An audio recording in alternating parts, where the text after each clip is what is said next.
ఇది డొమేషన్ అబిట్స్ జయన్ కొండ మీద ఉన్నటువంటిది.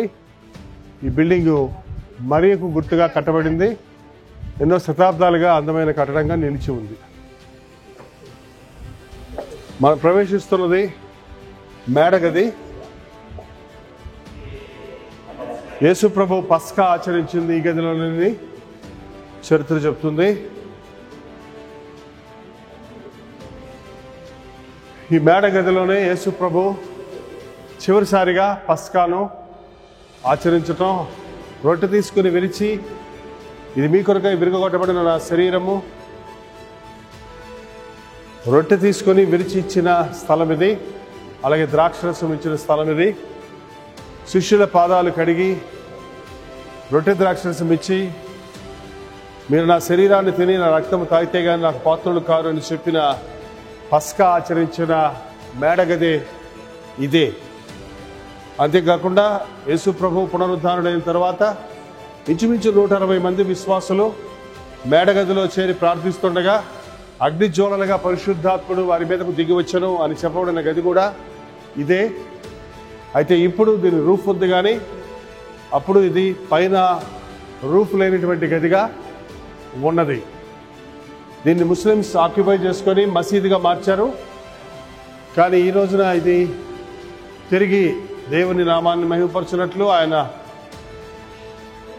పస్కాను ఆచరించిన పరిశుద్ధాత్మ దిగి వచ్చిన ఈ మేడగది ఒక సాక్షిగా నిలబడి ఉంది.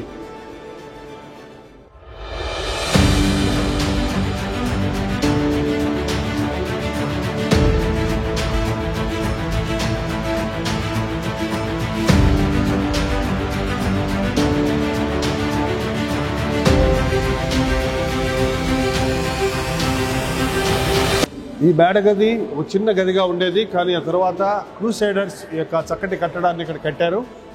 తర్వాత ముస్లిమ్స్ దీన్ని ఆక్యుపై చేసుకున్నప్పుడు ఇక్కడ మాస్క్గా మార్చి ఇగో ఈ విండోస్, ఈ ఫిగర్స్ని మనం చూస్తున్నాం. అయితే ఇది యేసు ప్రభు పస్కా ఆచరించిన గదిగానే గుర్తించబడింది. ఎంతమంది చేతుల్లోనికి వెళ్ళినప్పటికీ ఈ దినాన ఈ స్థలం యేసు ప్రభు నామాన్ని మహిమపరచడానికి మన కొరకు నిలబడింది.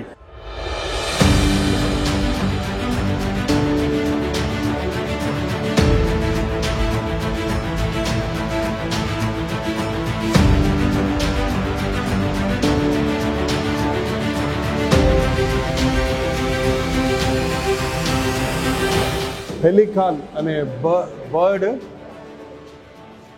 వాటి పిల్లలు వాటికి తెలియక తల్లి గుండెనే తింటూ ఉంటాయి.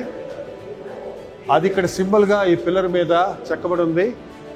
ఈ పెలికాన్ బర్డ్ ఎలాగో ఆ తల్లి గుండెనే తింటున్నాయో, ఆ తల్లి ఎలాగే తినండి నన్ను తినైనా బ్రతకండి అని చెప్తున్నాయో, అలాగే యేసు ప్రభు నేనిచ్చు శరీరాన్ని రక్తాన్ని తీసుకుని నన్ను భుజించి బ్రతకండి అని చెప్పినట్లుగా పస్కాను ఆచరించిన ఈ గది ఉంది కనుక ఈ యొక్క పిల్లరు ఆ గుర్తుకి ఇక్కడ వేయబడి ఉంది.